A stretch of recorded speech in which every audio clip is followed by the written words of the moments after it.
Ce colloque aujourd'hui est, je pense, une très heureuse initiative des associations et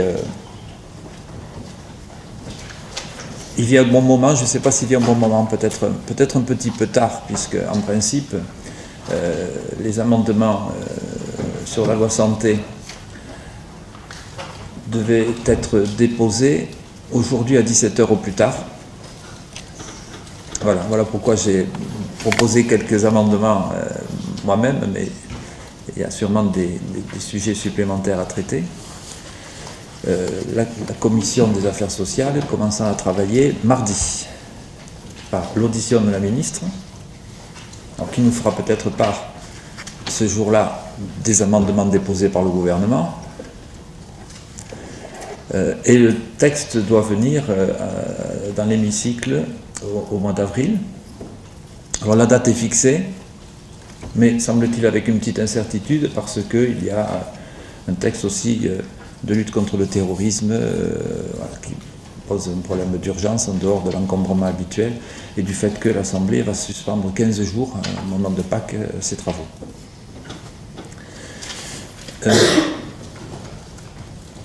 Je crois que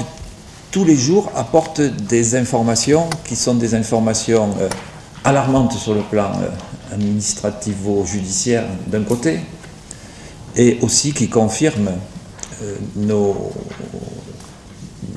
craintes ou nos alarmes ou nos alertes sur les dégâts sanitaires d'un certain nombre de produits de santé. Alors, les informations alarmantes au plan administrativo-judiciaire, c'est par exemple celle que je viens d'apprendre, qu'il n'est pas question qu'en 2015 il y a un procès Mediator, plutôt procès Servier-Mediator, au pénal, et que au civil, je viens d'apprendre aussi que le tribunal qui est chargé de l'examen des dossiers Mediator civil a d'abord à purger 2500 autres dossiers qui sont arrivés plus tôt que le premier déposé au titre de dégâts du Mediator. Alors, ce qui montre une fois de plus que, avant de parler du fond, c'est-à-dire de la façon dont la victime est tellement en situation de faiblesse dans le dédale judiciaire, dont même les avocats parfois ont du mal à se sortir, mais aussi la longueur de ces procédures pour les victimes, et qui renforce donc en fait le déséquilibre qu'il y a entre la situation de la victime, avec sa détresse physique, morale et sociale parfois aussi, et la puissance juridique et financière, et aussi se servant de ces liens d'intérêt dans les différentes sphères administratives, expertise et politique. Voilà, donc moi je suis très très heureux d'avoir pu contribuer donc à l'organisation de ce débat. J'en profite pour demander des nouvelles de la famille, parfois de la famille de Stéphanie, hein, ça pousse, c'est bien, même à Rouen. Vous avez d'ailleurs à Rouen une députée qui est un membre avec moi du conseil d'administration de l'agence du médicament, donc il faudra aller la voir dans sa permanence. Je pense que d'une manière générale d'ailleurs, peut-être que ce serait aussi un signal de mobilisation pour aller sensibiliser vos députés dans leur permanence, et puis dans un second temps les sénateurs, d'autant plus que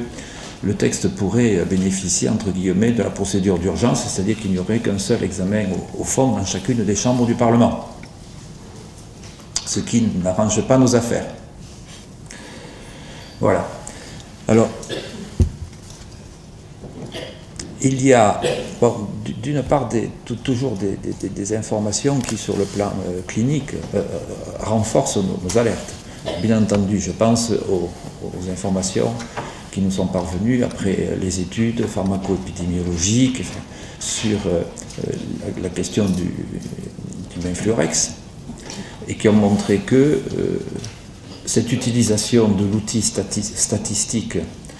phénoménal que peut représenter l'accès au SNIRAM et au PMSI nourrit donc bien entendu la connaissance scientifique, mais aussi doit renforcer le droit des victimes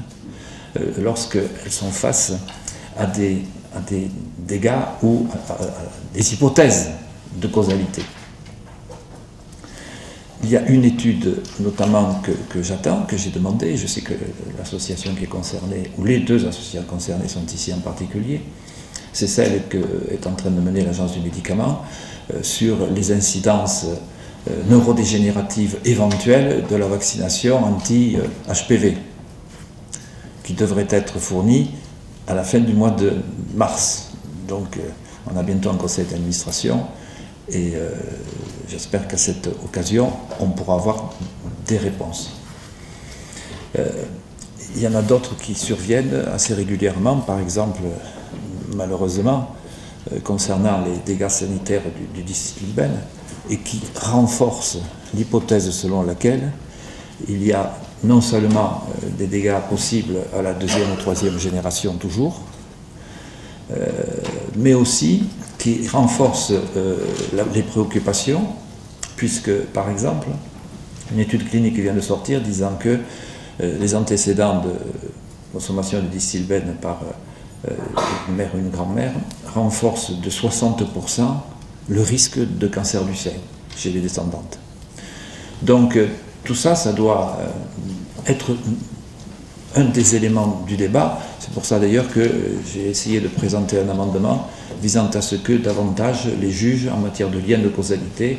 fassent désormais cas des études pharmaco-épidémiologiques qui n'existaient pas, au fond, avant que leur utilisation dans le cas du Benfluorex montre leur grand intérêt.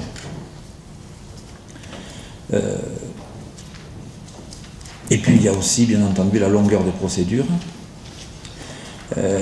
aggravée par le fait que, et on le voit bien dans le cas du Mediator, qu'entre le début de l'examen des dossiers par le fameux comité des experts de l'ONIAM et le jour où on en est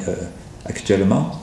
des dossiers ont pu être rejetés dans l'ignorance d'éléments qui sont survenus depuis et qui méritent donc, je crois, la prise en considération du fait que certains dossiers devraient être revus à la lumière des éléments scientifiques aujourd'hui connus.